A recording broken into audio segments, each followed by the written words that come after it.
Welcome to the Manifestation Method.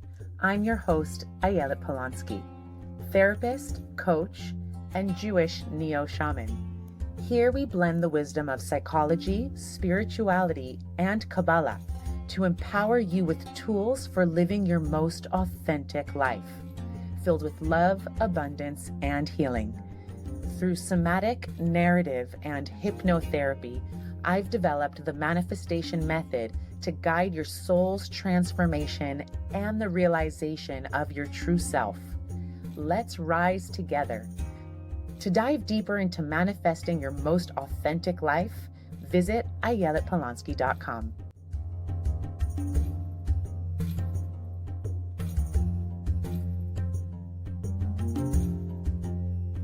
Hi, everyone, and welcome to today's episode of the Manifestation Method podcast.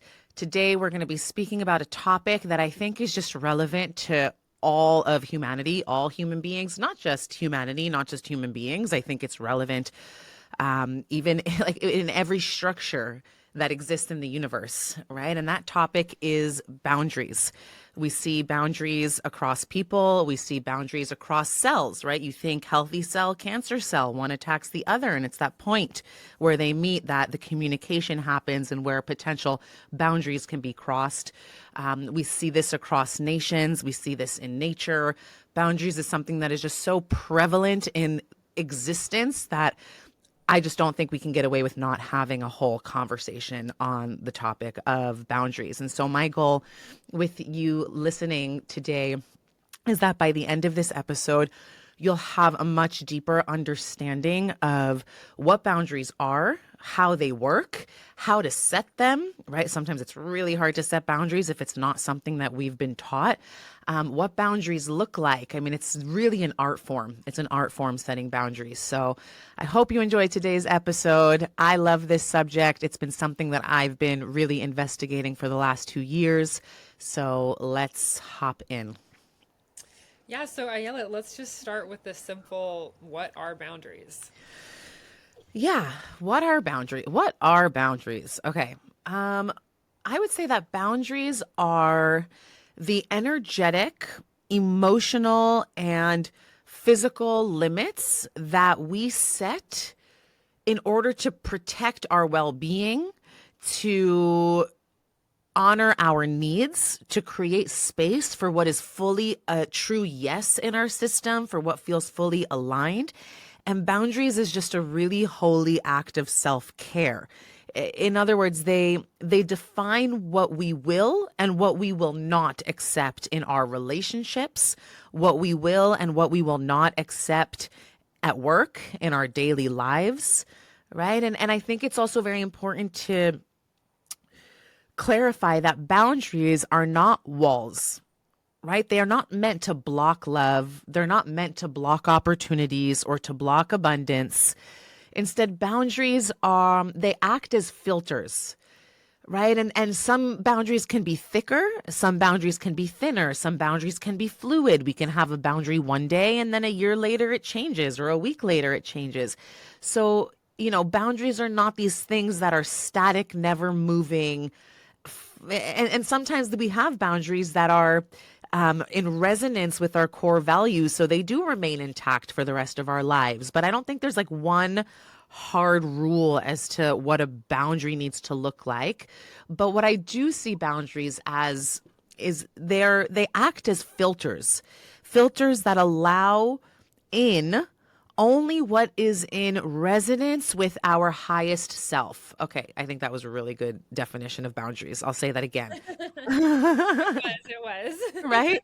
Like boundaries are filters, what did I say? That allow in only what is of our highest good, only what is in true resonance with our highest self. So really at their core, and this is also really important, at their core, boundaries are an expression of self-worth. Ooh, that was also really good. Boundaries are an expression of self-worth.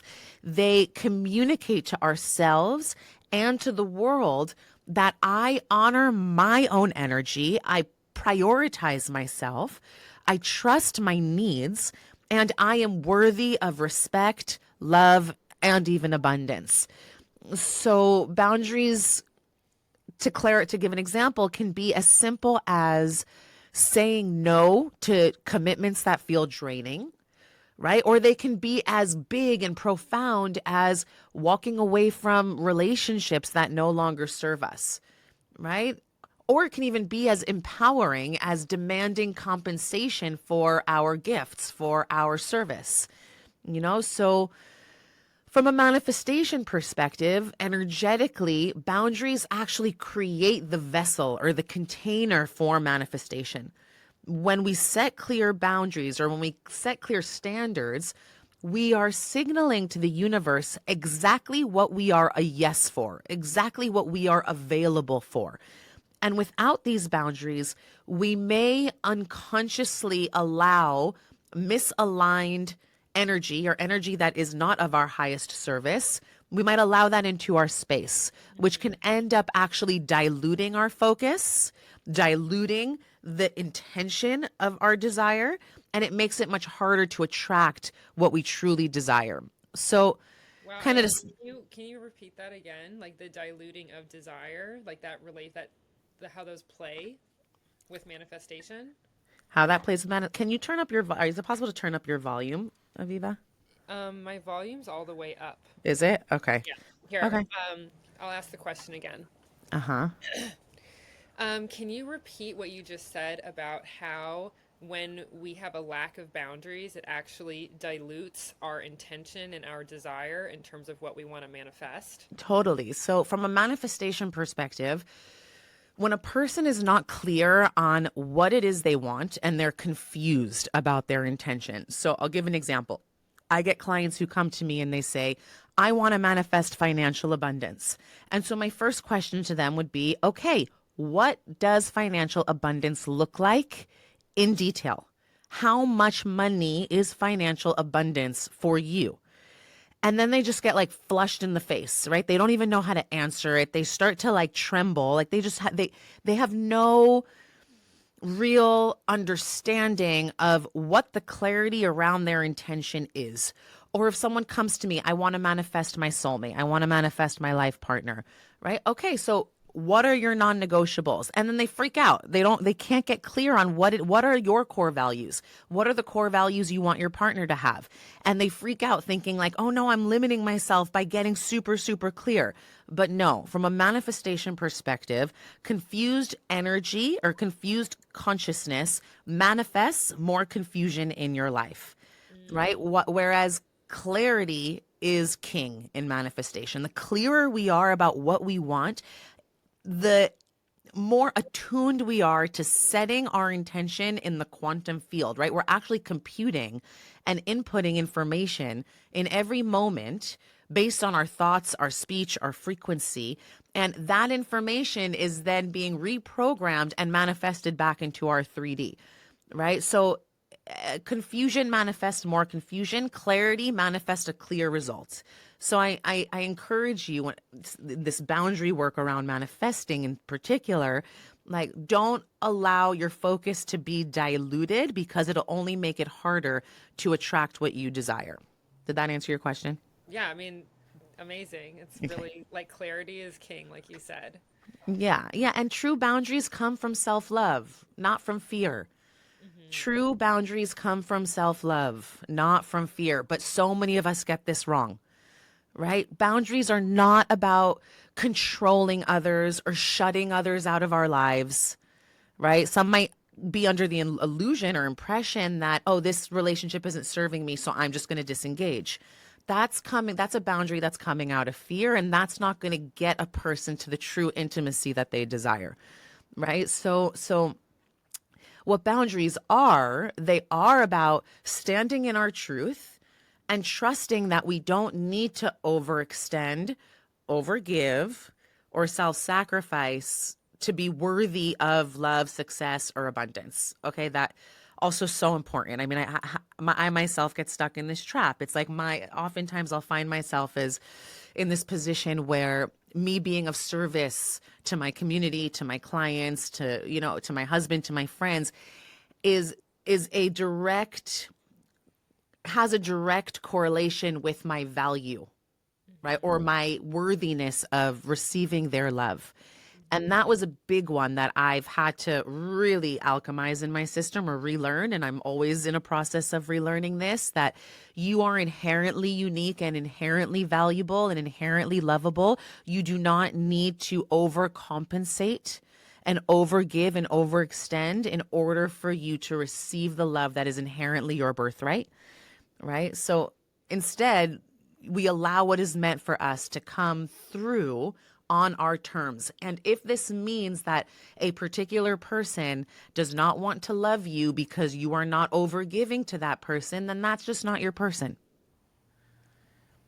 right? Correct.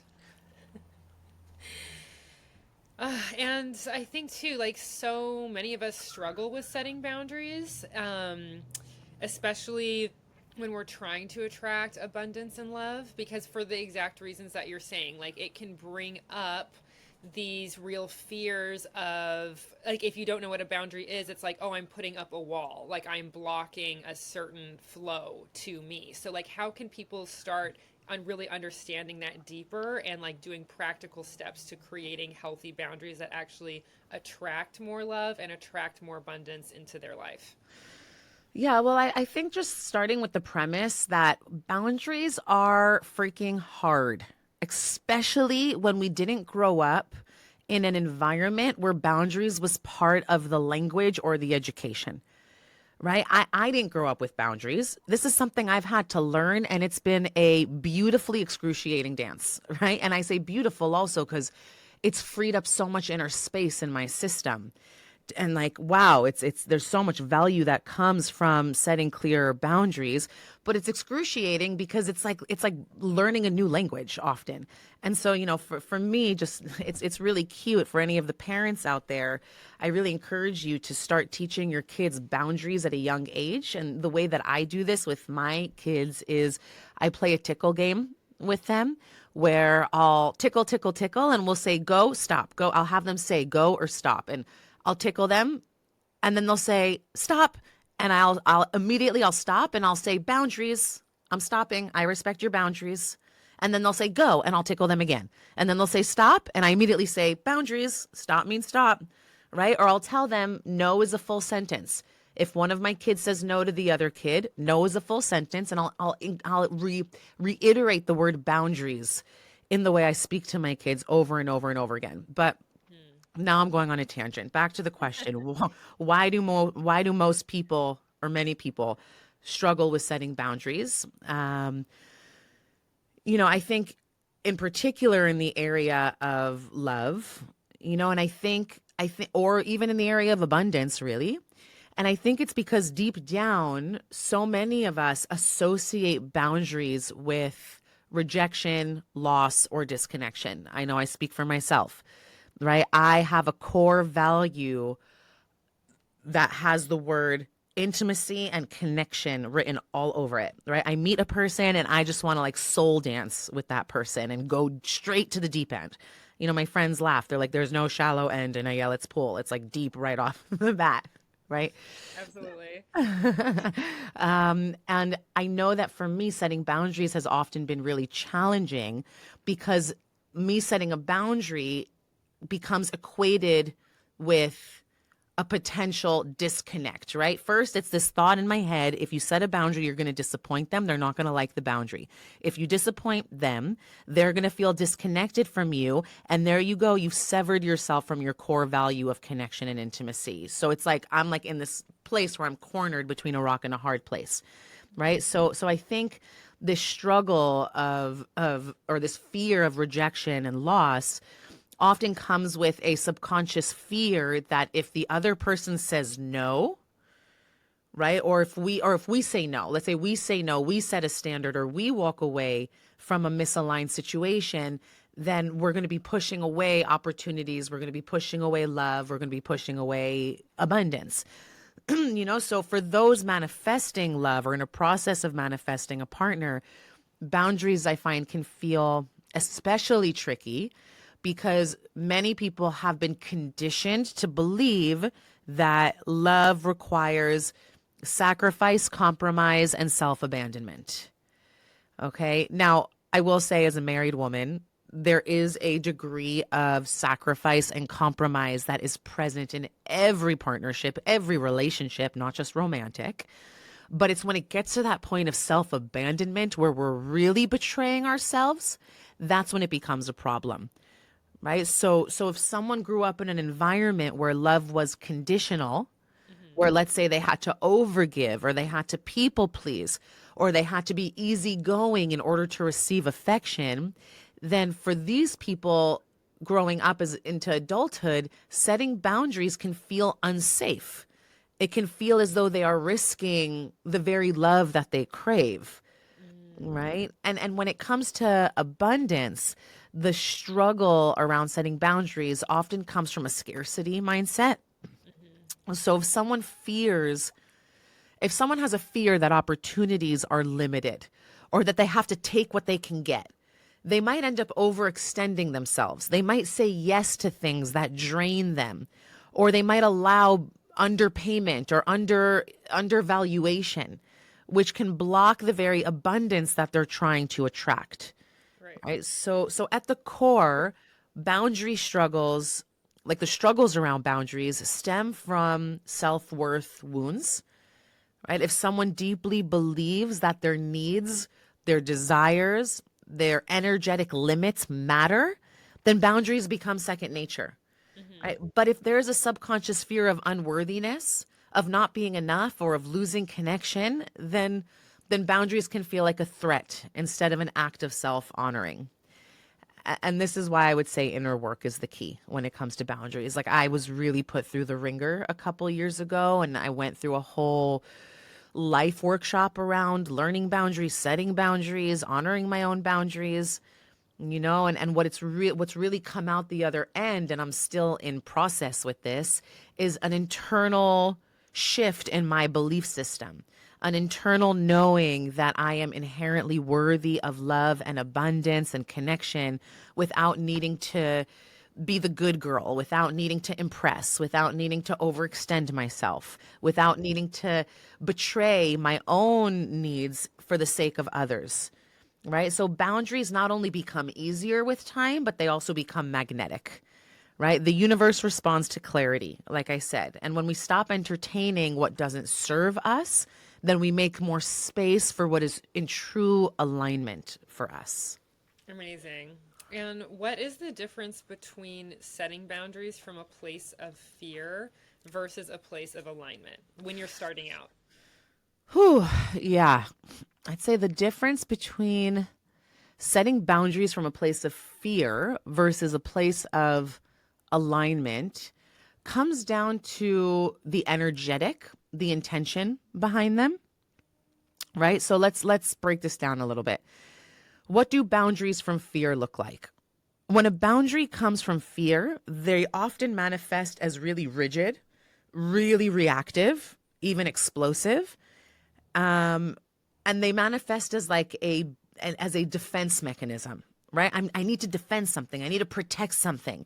And so it like brings out a very reactive place in us, right? And so these boundaries can often stem, or boundaries that come from fear can often stem from past wounds, insecurities, or the fear of being hurt, rejected, abandoned, taken advantage of.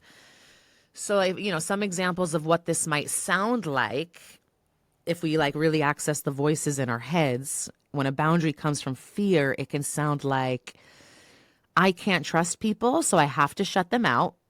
Mm. It might sound like, if I don't say yes, then they're not going to love me. Or it might sound like, I have to control everything, otherwise I'm going to get hurt. Right? So these boundaries often create walls rather than filters. And they can block potential opportunities. They can block, when boundaries come from fear, it can block out love. It can block abundance because they stem from an energetic inner space of contraction, right? Mm-hmm. Which is a space that's designed to protect rather than empower. Right. So fear-based boundaries can also feel anxious, disconnected, even aggressive, right? Because they're often rooted in the need for control versus trust. Now, on the other side of that coin, right, boundaries that stem from an inner space of alignment, like what does that energetic feel like? They feel aligned boundaries feel expansive, they feel empowering. They're rooted in self worth. Like, I know when I'm setting an aligned boundary, I walk away from that interaction just feeling like all of my inner children, like Ayelet's little 4, 5, 6 year olds, are all there, like cheering me on, like, yay, yay, you prioritized us. You're there for us.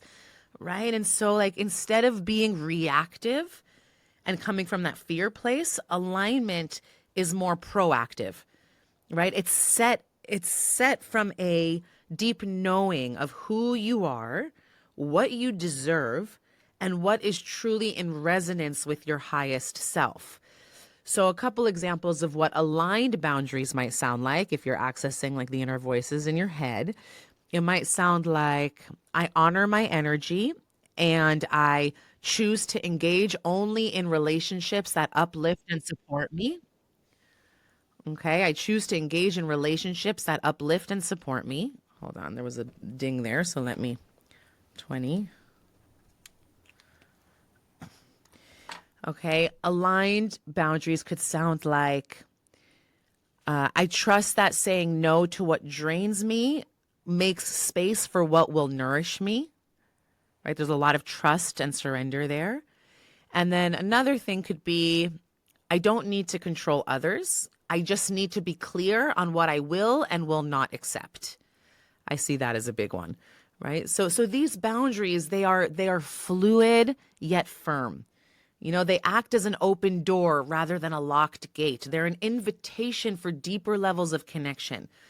I think some people see boundaries as this like really scary thing because they feel it's inevitable. If I set a boundary, then that's it. There's disconnection. We're going to have to walk away from each other, right? And that feels like annihilation, at least for me sometimes, Totally. right? Whereas no, boundaries are an invitation. Like, assuming that the relationship is based on a foundation of mutual trust, respect, and vulnerable communication and commitment, right? Assuming all the right ingredients are there for the relationship and you're both showing up to the table, then I find and have found that setting boundaries has only been an invitation to let whoever I'm speaking to in on my inner world and hope that there is enough mutual love and respect that they will honor my boundaries. And if they do not honor my boundaries, that's also okay. They don't have to be a yes, right? And hopefully it's not crossing too big of a boundary that it'll cause me to constrict and then disengage, right? There's hopefully room for like a lot of hearing the other person, a lot of, again, mutual understanding and trust, because I find that aligned boundaries create space for love. They create space for aligned opportunities. And from the realm of manifestation or abundance, aligned boundaries signal to the universe that I trust myself, I trust my life, I know what I want, and I'm only available for what serves my highest good. Hmm. Okay, so like kind of like to sum this up, I think fear-based boundaries come from lack, come from a belief that you need to defend yourself, you need to defend opportunities, you need to defend love, right? While aligned boundaries come from abundance. They Hmm. come from the deep knowing that you are worthy and that what is meant for you will meet you in a space of mutual respect, integrity, and harmony.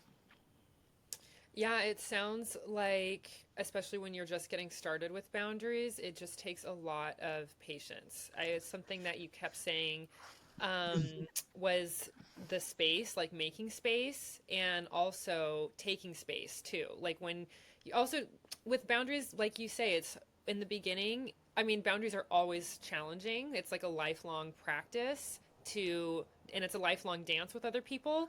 Like, 'cause it's not just about us. It's like not just our growth. It's like we are constantly being met by forces that are completely beyond our control. Situations, people, other people's relationship to their boundaries, etc. Like, I'm just am thinking about how important it is when you're getting started just to being really patient with yourself and patient with other people so that these extremes of wanting to protect yourself and then wanting to assert your boundaries and wanting to come from like, is it alignment? Am I making this out of alignment? Am I making this out of fear? Like, that can be a really intense place to be at when you are starting to make these boundaries, and just even taking space when you do get a response from someone, or taking space for yourself to really check in. Is this coming from an expansive place? Ooh, I'm being met with some crunchy, like wanting to constrict feelings, and my natural reaction is to either pull away or build up a wall because that's my old idea of boundaries. Like, I just am really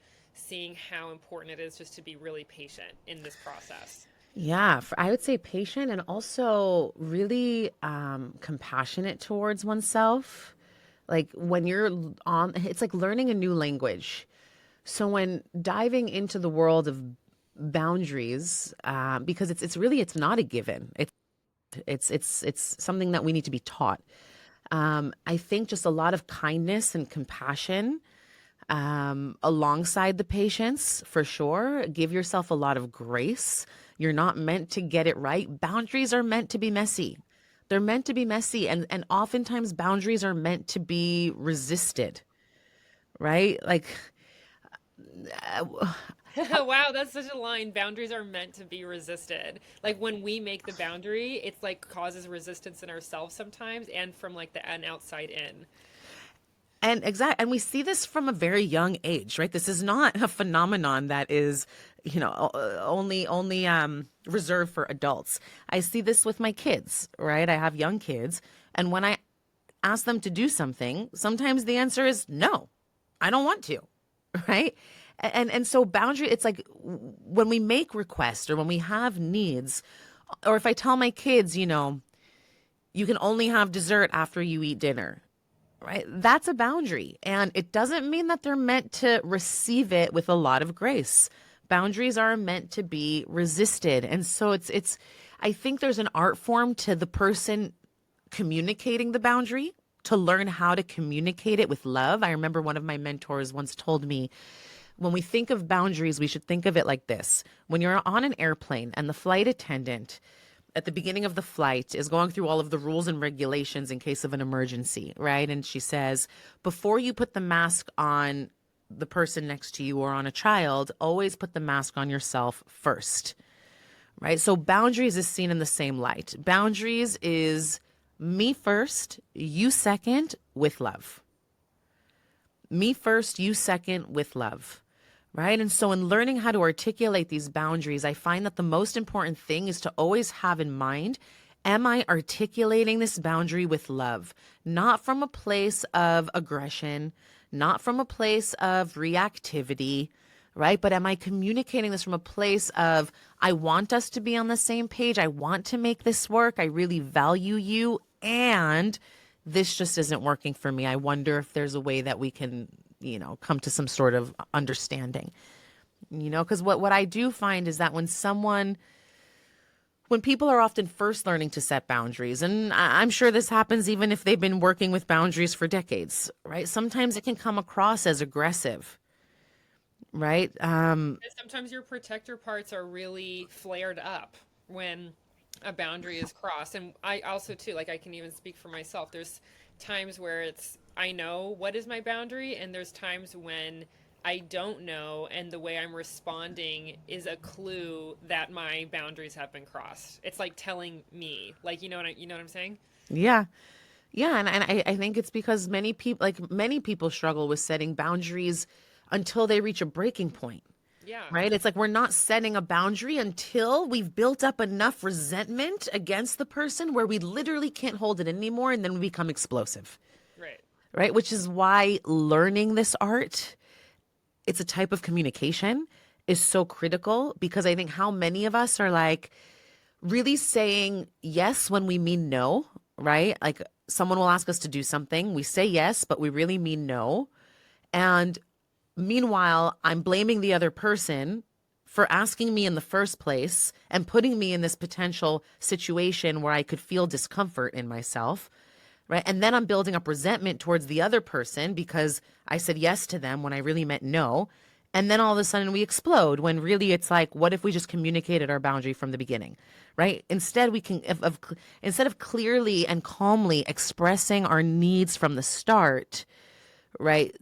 People suppress their feelings. They say, again, they say yes when they want to say no. They overextend themselves or they tolerate situations that don't feel good. And eventually, all of that suppressed energy builds up and bursts out as frustration, resentment, anger, right? And this can often make a boundary feel like an attack rather than an empowered choice, right? I know for me, if I'm on like the receiving end of that boundary, if it hasn't been communicated to me from the beginning, and then I'm meeting a person where they're being reactive, I can end up feeling really confused. Like, wait, I did something wrong. I didn't even know, and vice versa. If I'm building up resentment and then it comes out as frustration, this whole time I'm creating a whole story in my head, right? Assuming that the other person knows and is on the same page as the story in my head, Mm-hmm. right? So, I find that suppressed boundaries look like I keep saying yes to helping even though I don't want to,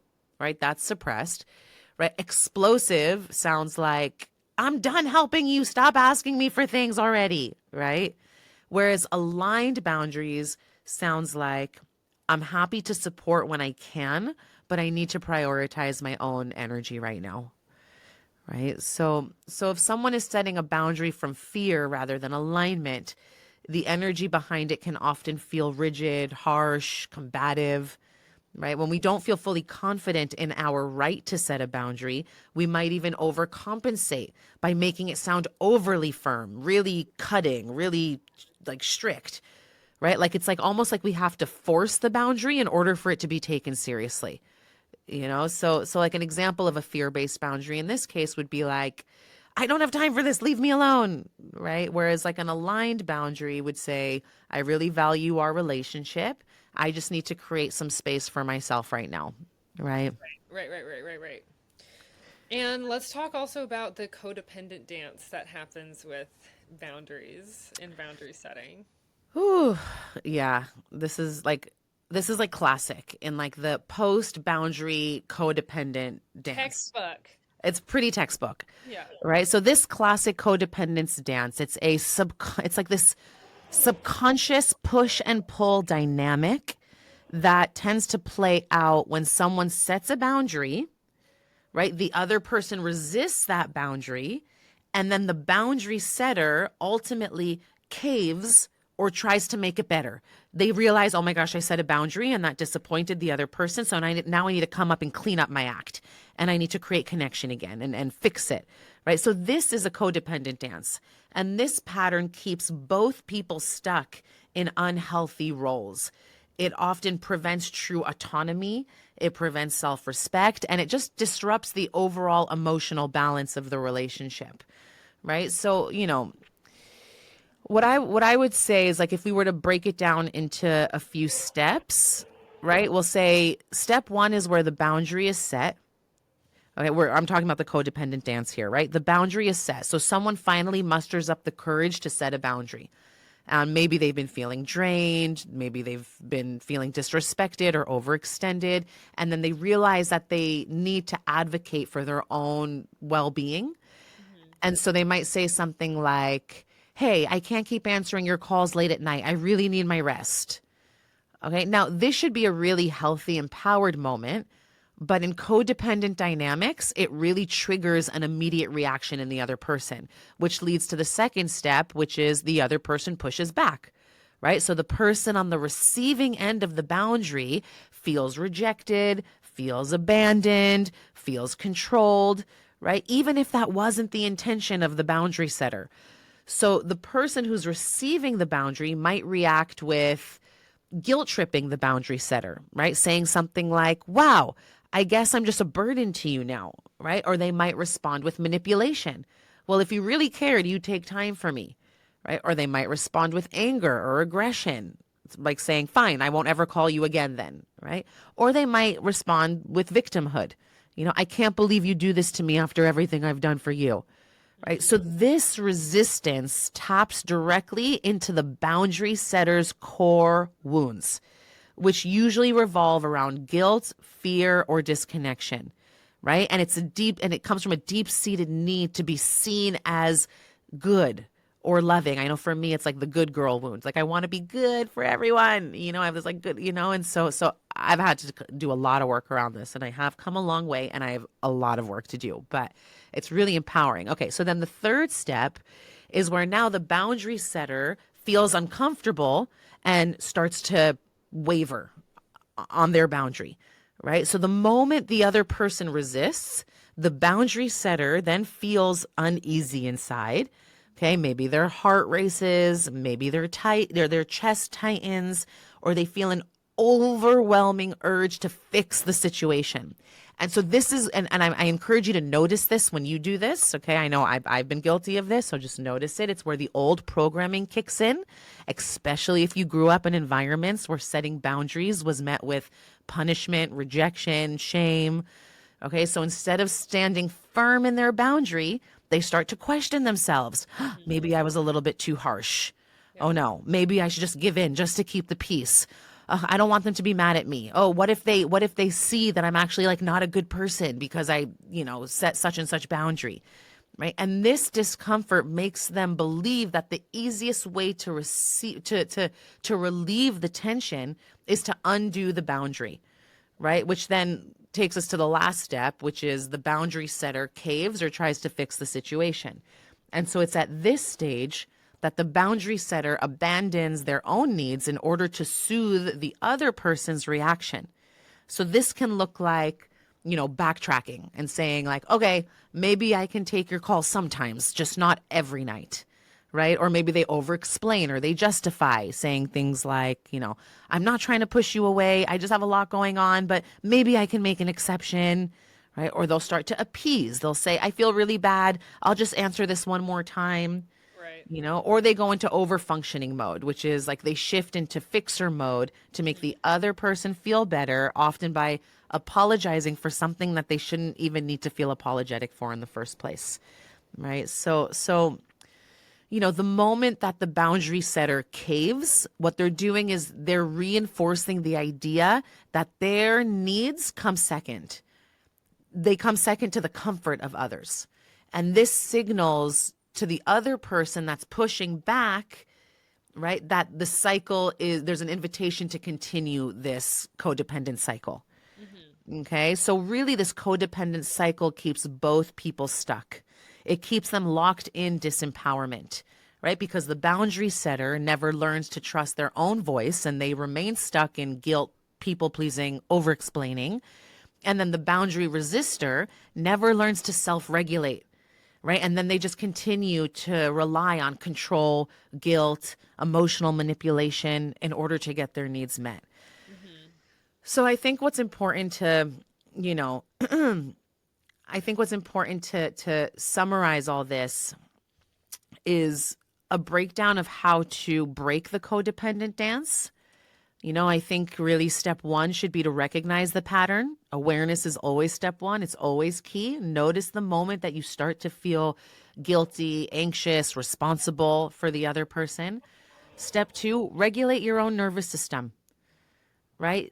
Tell yourself their reaction is not my responsibility. And then take a deep breath and lean into that truth. Their reaction is not my responsibility, right? And then the third step would be like hold the boundary with confidence. You don't need to over-explain. You don't need to justify. You don't need to soften your boundary to make someone else feel okay, right? A simple response like, I hear you and my decision still stands is enough, right? And then step four would be to detach from their emotional response, I know it's hard, but let go for the need of for the need of approval, right? Their discomfort or their resistance does not make you bad, does not make you wrong, right? Their reaction is theirs to process, not the boundary setters, right? And then there's step 5, which is practice self-validation, right? So instead of seeking reassurance from the other person, you can remind yourself, it is safe for me to have needs. I am not responsible for managing other people's emotions. Saying no does not make me unlovable, right? And I would say the last step would be about staying consistent. You're training yourself, you're rewiring yourself. The more you do it, it's like going to the gym. It gets easier and you get better at it with time, with practice. So if you find yourself setting a boundary and then backtracking, right, then it teaches the other person that this persistence that will wear you down. Like they can come in Right. and you might make a mistake, and that's okay. You're not gonna. It's a learning curve. You're gonna backtrack. You're not gonna get it right every time. So just keep getting back on the track and stay consistent. Stay firm without aggression, and show the other person that you really mean what you say. And I see this in my husband and I. Wow, it's like he is my teacher when it comes to boundary setting. There is something about his energetic that is so stable, clear, concise. Like his yes means yes, his no means no, and there's no leakiness around it. It doesn't mean anything about the other person. It doesn't mean he doesn't love the other person. He's just so, and he's a very giving person. He's more of a yes than he is a no. But when he is a no, or when he has a boundary, he communicates it with so much alignment that the other person, I never see the person he's setting a boundary with get resistant towards him, because there's no leaky energy there. He's so stable. Hmm. With me, on the other hand, right? It's like I love people. I want whatever. It's a whole thing where there is a little bit of leaky energy that, because there's leakiness there, people find a place to resist. And so it's been a beautiful journey for me, and having him as my mirror has been awesome. Amazing. So, Ayala, can you close us out with a blessing? We really had an action-packed episode today. Yeah, yeah, for sure. Yeah. Like just even getting started with boundary work can seem so overwhelming, but just even doing little baby steps, it builds up to a place of more wholeness, more connection, more love in your life, less resentment. It's all good stuff. Absolutely. Because it's scary. It's scary work to do, but it really leads to a better place. It's so scary, but it really, it leads to a place of deeper intimacy and deeper connection. It really does, because for two people who are showing up to the relationship, there's a desire to learn about the other person and not to wrong the other person for their boundaries. We get to really, it's like, when someone I care about sets a boundary with me, it's like, oh, thank you for showing me you. Now I have more information that allows me to show up better for you. And it deepens our connection and intimacy as a result. And that's so beautiful, And so I bless you all to really experience a new level of emotional freedom with this boundary work. I bless you with grace in honoring your own boundaries. I bless you to stop fearing other people's reaction to your boundaries, and to really come from a place of honoring and prioritizing your inner truth and what feels in alignment for you. Right? I bless you to no longer have to walk on eggshells around other people, because you're just exuding boundaries from a place of me first, you second, with love. And you're really infusing your boundaries with so much love and compassion and kindness towards the person that you're setting the boundary with, and I bless you that this boundary work becomes a real embodiment for you, that you embody these boundaries from a place that feel really wholesome, that feel like it's freeing up constricted energy from your system. And I just overall bless you to really own your sovereign self, and to take care of all of your parts and all your inner children and all of your needs, and to do so with also considering the other people who you're setting boundaries with, so that it becomes this more beautiful, fluid dance that creates only more closeness and intimacy in your lives. All right. Thank you all for listening. I hope this episode met you in all the right places.